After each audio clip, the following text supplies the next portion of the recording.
They said I was naive, too trusting and too soft. They said I would never notice. They thought I would stay silent. But I wasn't. I saw everything. And what they didn't know was that I had already begun planning something else. My name is Daniela Ruiz. I'm 31. And for the past 3 years I believed in love the way fairy tales promised it. Ethan, my fiancé, my dream, my everything. Before I go any further, I want to know where you're watching from. Hit that subscribe button, like and share my stories. Because what you're about to hear might change the way you see love, trust, and betrayal. I first met Ethan at a friend's rooftop party. It was one of those nights where the city lights looked like stars falling. I was sketching the skyline, lost in my own world, when he appeared, asking for a light. And somehow, just like that, our worlds collided. He was charming, confident, effortlessly magnetic. I remember him saying, "You make the city look smaller than it is. Beautiful but alive." Laugh. And for the first time I felt seen. We started dating slowly. Walks in the park, coffee at 7 a.m., quiet dinners where the world fell away. He listened. Really listened. Remembered little details. My favorite cappuccino, the way I hummed when nervous, my obsession with old architecture sketches. I trusted him completely. Until that night, the careless message. I saw it by mistake. A notification he didn't think I'd notice. The words burned through me like ice. "I can't wait to see you again, my love." She has no idea. My hands went cold. My chest tightened. And suddenly, the fairy tale I believed in turned into a nightmare I hadn't anticipated. Have you ever been so blindsided, so completely betrayed, that you didn't know whether to scream or disappear? Tell me in the comments. I really want to know. And that's when I realized I wasn't going to cry. I wasn't going to beg. I wasn't going to let them decide the ending of my story, because I had already started writing my own. I spent years building what I thought was a perfect life. From my architecture firm in the city, to the little apartment we shared, to the wedding plans I had meticulously drafted, I poured my energy into creating a future I believed in. For Ethan. For us. Every morning I woke before the sun, brewed his coffee, prepared breakfast, checked emails for work. I stayed late into the night designing blueprints, planning venues, drawing floral layouts for a wedding he believed I was just excited about. I never asked for recognition. I just wanted him to know I cared. Ethan, on the other hand, had a way of charming the world effortlessly. Clients loved him. Colleagues adored him. Friends smiled whenever he entered the room. And me. I worked harder, stayed later, worried longer. And yet, everything I did was quietly in the background. I remember one weekend vividly. I was finalizing the wedding seating chart, double-checking dietary preferences and family seating conflicts. Ethan came into the office with a smile, coffee in hand. He said, "You're amazing, you know that?" I smiled. A little tired. A little worn. "Thanks. But I just want it to be perfect." He kissed my forehead, oblivious, and left me there dreaming of perfection, not knowing perfection was about to betray me. I had confided in my closest friend, Mara. She said quietly, "Babe, something feels off. Are you sure he's really the one?" I laughed it off. I didn't want to think about it. Love was supposed to blind you, wasn't it? And yet, a quiet voice inside me began whispering, warning me. Little cracks started to appear. Missed calls, mysterious meetings, strange excuses. I brushed it off, thinking of the wedding, of the life we'd built, of the love I believed in. Every detail mattered to me. The dress sketches, the floral arrangements, the playlist, the vows. I even wrote letters to myself to read on the morning of the wedding. And every single piece, every carefully considered detail, would one day become my secret weapon. Have you ever put your heart into something, believing it was safe, only to realize it was fragile all along? Tell me in the comments. I really want to know. And little did I know, the perfect life I thought I had was about to unravel. I didn't know it at first. I told myself it was just stress, just a misunderstanding, just a coincidence. But the truth has a way of showing up when you least expect it. It started with a single text, a name I didn't recognize, a message meant for someone else. And in that instant, the world I thought I knew cracked. I remember sitting on the couch, phone trembling in my hands. The words blurred as tears threatened to fall. Can't wait to see you tonight. She doesn't suspect a thing. I couldn't breathe. I couldn't move. I couldn't believe it. Ethan had been lying. All this time. Not just small lies, but a secret life I never saw coming. I tried to convince myself. Maybe it was a joke. Maybe it was nothing. But deep down I knew. I had been replaced. Even before our wedding. I watched him from the doorway one evening. He was laughing on the phone, the same laugh he used with me. But it wasn't for me. It was for her. And then I saw her. Lydia, my bridesmaid, my friend, sitting across the table, smiling, leaning in, sharing secrets meant to be mine. Froze. My heart shattered.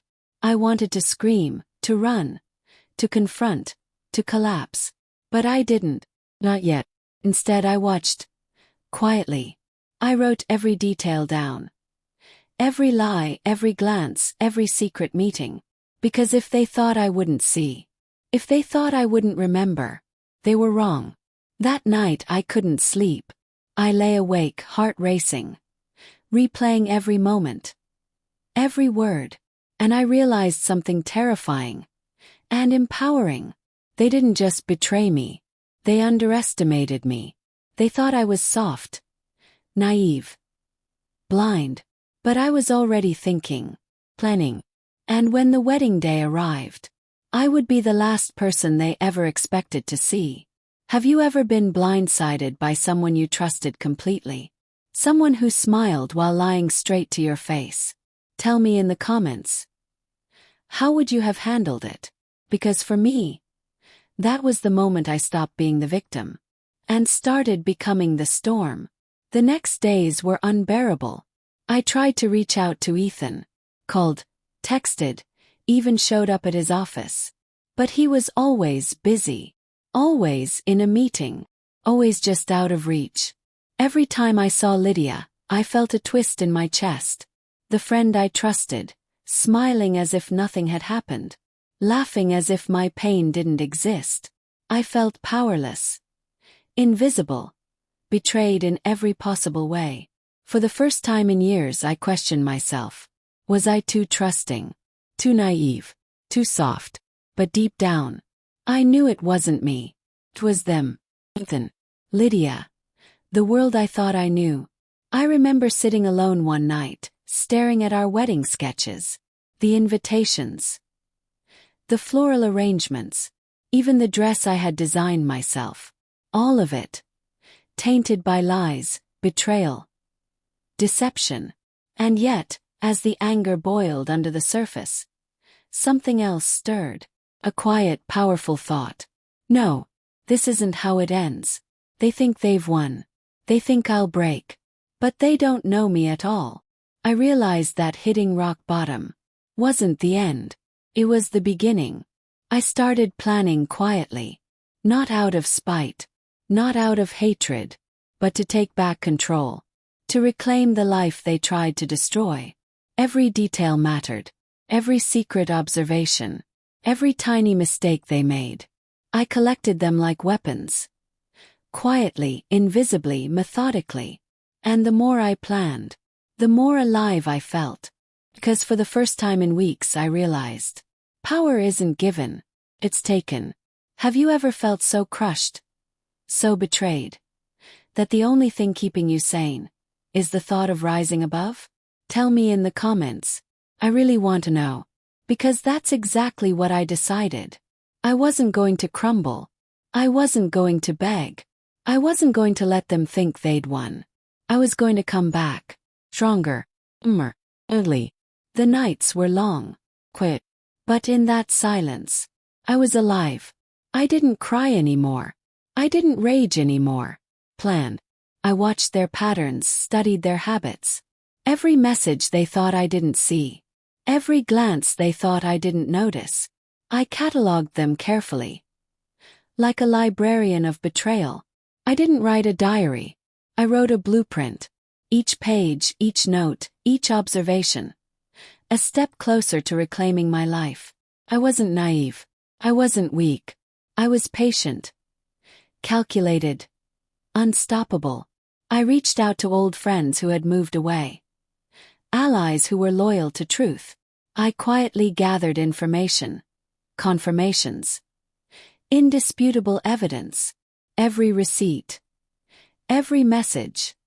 Every secret meeting. It all went into my plan. Some nights, I practiced my smile in the mirror. The smile of someone who had it all under control. Not a hint of desperation. Not a trace of anger. Just quiet, unwavering power. I remember speaking softly to myself one night. They think I'm broken. They think they've won. But I wasn't broken. I was awakening. Even my friends noticed the change. Mara, my closest confidant, said one evening, "Daniela, you're different. Stronger. I've never seen you like this."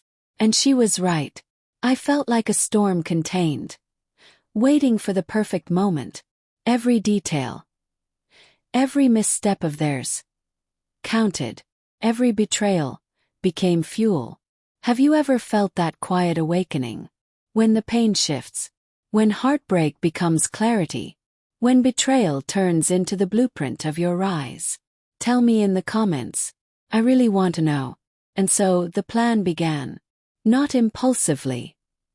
Not recklessly. Step by step, carefully, methodically. Because revenge, I realized, is an art. And I was ready to create my masterpiece. Execution isn't a moment. It's an orchestra. Quiet at first, each instrument tuning, then rising together until the crescendo hits and there's no turning back. I'd spent weeks collecting notes, receipts, screenshots, hotel bookings, the little breadcrumbs they thought they buried. I turned every betrayal into evidence, and every evidence into strategy. Everything had a place on my board. Dates, times, witnesses, alibis, the tiny lies that spelled the whole truth. I labeled it like an architect. Plan A, B, and C, because neatness is how I control chaos. Step 1 was transparency, not for them, for everyone else. The world loves a story with proof. So I built a narrative that was impossible to ignore. A slideshow of truth, a montage of moments that removed deniability and left only reaction. I called it the tribute, because to them it sounded like sentiment. To me, it was evidence in motion. Step 2 was optics. Everything would look familiar. The same venue, the same florist, the same guests, so nothing seemed staged. But I shifted the perspective. I chose angles for the cameras, subtle cues in the program, a timeline that would make their timeline look impossible. I asked my photographer, without revealing the purpose, to capture certain close-ups. Hands, watches, text bubbles on screens. She thought I was eccentric, but she trusted me. And that trust mattered later. Step 3 was psychological. People panic when their comfortable story collapses. So I planted the idea of a surprise. Nothing explicit. Just enough curiosity that attendees would stay, watch, and record. Human attention is prey. Once it locks in, it doesn't look away. I made sure the night would be recorded from every angle. Friends' phones, a hired videographer, even a live stream link for those who couldn't attend. If truth is to be shown, it must be visible to thousands, not whispered in a corner. Then there was the small cruelty of timing. Not vicious, just precise. I didn't rush. I let their confidence swell. Ethan was arrogant in his certainty. Lydia was casual in her betrayal. That arrogance makes people sloppy. And sloppiness gives you openings. The final week felt like slow-moving thunder. I rehearsed what I would say. Not to him but to myself, so my voice would stay steady. I practiced walking down the aisle as if I were walking to begin a love story, and then pivoting, turning that expectation into the reveal. Each rehearsal was a reclamation. Each step a piece of the woman I was becoming. On the morning of the event, my hands were steady. Mia brought me coffee, and the sunlight felt like permission. My dress hung like a promise I no longer needed. When I put it on, I didn't feel hollow. I felt armored. Guests arrived. Hushed compliments. Some raised eyebrows at my calm. Ethan arrived late, confident, and the way his smile found me made my stomach twist. Not with longing, but with resolve. He still thought he could charm his way out. He still thought he could rewrite his truth with a better smile. When it was time, the music began. The room expected vows. They expected tears. They expected the old story. They didn't expect an indictment. The slideshow opened like any other. Soft photos, warm music, the life we'd been rehearsing. People leaned in.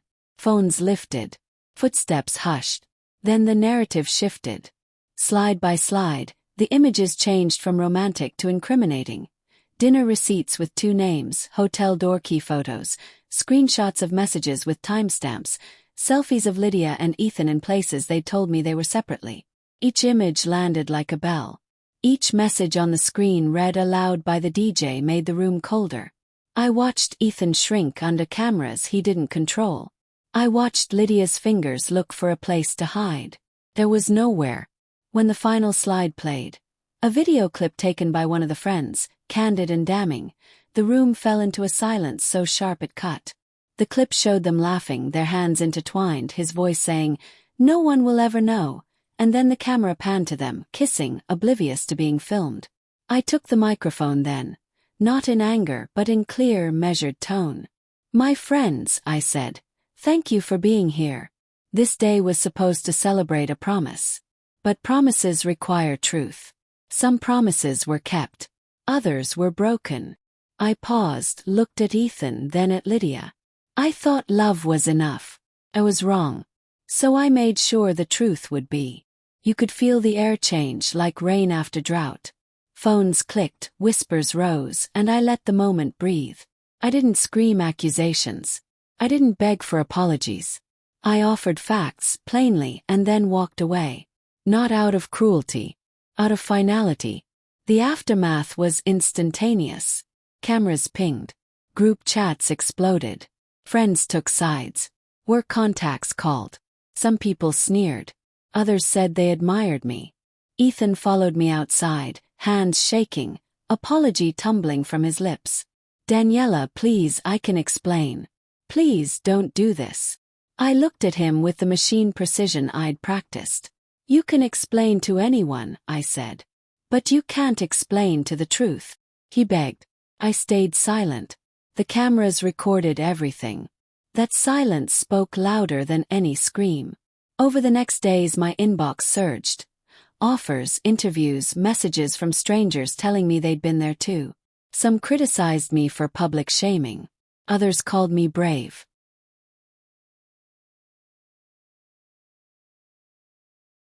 And somewhere in the noise, Lydia disappeared from our circle. Ethan's phone stopped ringing with congratulatory notes. The world we knew shifted on its axis.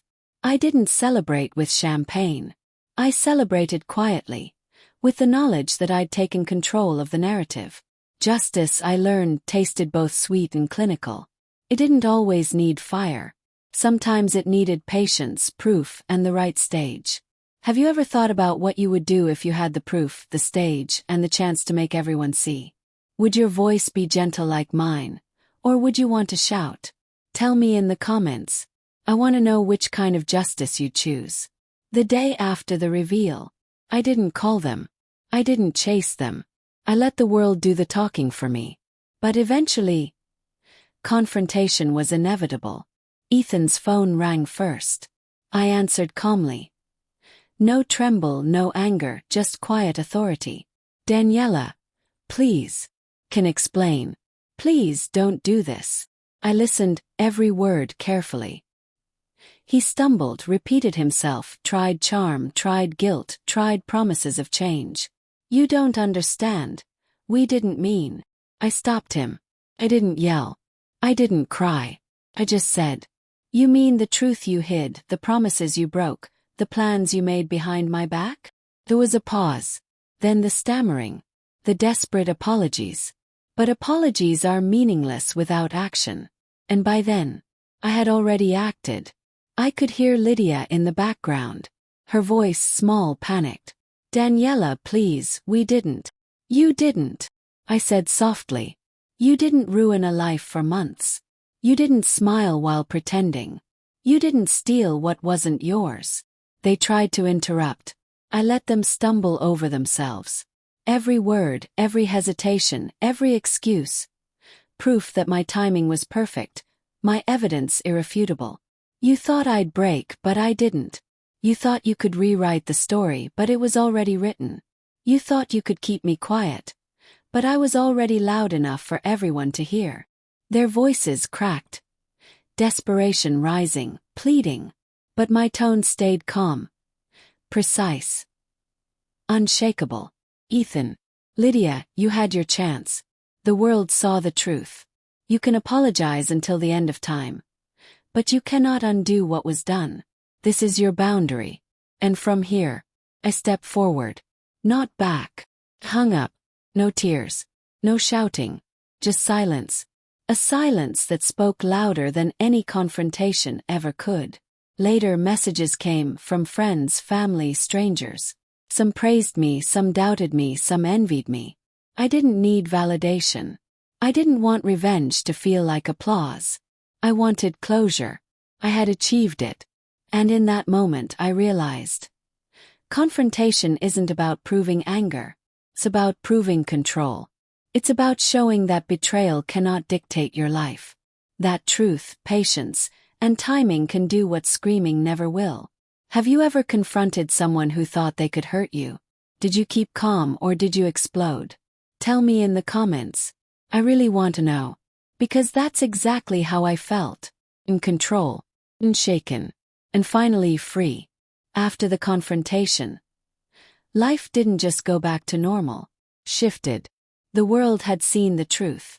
And suddenly, the lies that had seemed invisible became impossible to hide.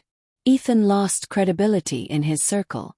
Colleagues who once admired him began questioning every decision. Clients double-checked contracts. Friends whispered behind closed doors.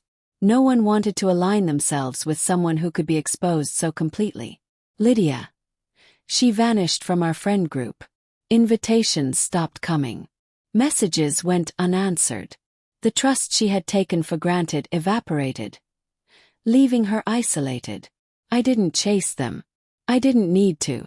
The consequences were natural. Every action they had taken came back on them. Like a mirror they couldn't avoid. I took my own next step quietly. The apartment they had once walked through as if it were ours. I sold it. Bought a smaller, brighter place for me. My sanctuary. Every item I kept was intentional. Reminders of resilience, not heartbreak. I started speaking at small events. Sharing my story about trust, betrayal, and reclaiming control.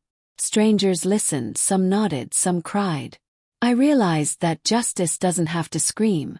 Sometimes it's in living, thriving, and letting the world witness your calm victory. One evening, walking through the city lights where Ethan and I first met, I smiled, not with longing, not with bitterness, but with a deep satisfaction.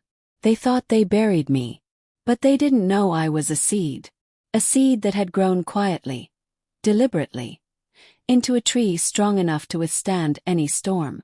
And as I looked ahead, I felt a freedom I had never imagined. Have you ever experienced the sweet, quiet victory of seeing life move forward, while those who tried to hurt you face the consequences of their own choices? Tell me in the comments. I really want to know. Because that's the final lesson I learned. Revenge isn't about hatred. It's about balance, control, and reclaiming your story in a way that leaves no doubt. You are stronger than anyone who ever tried to diminish you. It's been a year since the wedding that never happened. And honestly, I've never been more grateful for something that didn't go as planned. I remember that day so clearly, the morning of what should have been my wedding. The dress hung perfectly on its stand, untouched. The flowers I'd chosen months earlier bloomed beautifully. Only not for a celebration, but for closure. I took one last look at everything I'd once dreamed of. The aisle, the decorations, the empty chairs. And whispered to myself, "It's okay. You chose yourself." That was the moment I realized.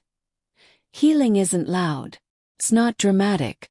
It's the quiet acceptance that your peace matters more than their apology. I began building a new life, one that didn't revolve around proving my worth to anyone. I launched my own design firm, Ruiz Studio, a space where every project reflects resilience, renewal, and rebirth. My first major client came through a connection from one of my speeches. Funny how life works, right?